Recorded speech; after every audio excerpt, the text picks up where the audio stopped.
Le cri de la terre. Dans le calendrier liturgique catholique, d'avant la réforme du Concile de Vatican II, était présent un rite d'entrée dans la saison hivernale. Il s'agit des 4 temps d'hiver, célébrés dans la semaine qui suit le troisième dimanche de l'Avent, le mercredi, le vendredi et le samedi. Ce rite est la reprise d'une pratique ancienne qui remonte à l'Antiquité. Dans un souci d'inculturation, il fut instauré dans le diocèse de Rome au IVe siècle de notre ère, pour célébrer les récoltes.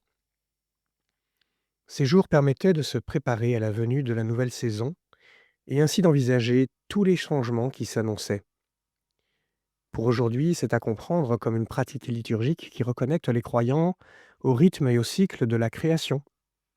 En hiver, c'est-à-dire vers la fin du mois de décembre, en zone tempérée et méditerranéenne de l'hémisphère nord, on récolte les olives. Il convient donc que ce rite soit acclimaté en fonction des réalités géographiques, climatiques, écologiques et agricoles des pays concernés. Au Centre Hélène et Jean Bastère, dans le Lot, nous avons pris l'initiative d'expérimenter un renouveau de cette pratique dans l'esprit de l'écologie intégrale. Nous proposons un temps de vigile qui commence avec le coucher du soleil et comportant 8 lectures sur le modèle des vigiles des 4 temps. Observant les recommandations du Concile de Vatican II concernant ces rites, nous mettons l'accent sur la bénédiction, en particulier des éléments de la création.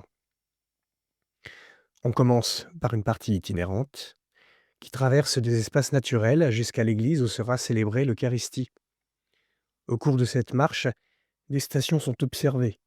La première station fait mémoire des astres du ciel, créés le 4e jour de la Genèse, et en particulier la lune, symbole de la nuit hivernale. Dans la deuxième station, on bénit un des éléments associés à l'hiver, les pierres, et l'élément minéral en général.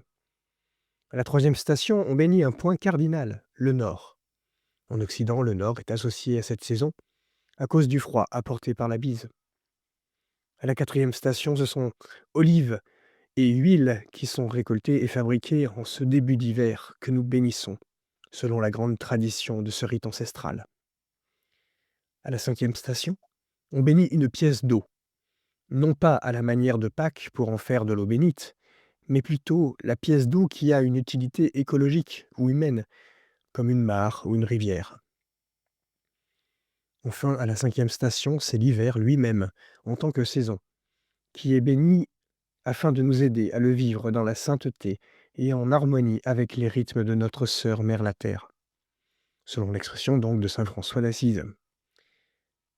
Pendant la messe, un geste peut être accompli au moment de la présentation des dons, amener des olives et de l'huile à côté du pain et du vin en procession. Vous l'aurez compris, cette initiative est une réponse à l'appel du pape François dans Laudato Si à proposer une spiritualité écologique de la création pour tous ceux qui veulent mettre l'écologie intégrale en pratique.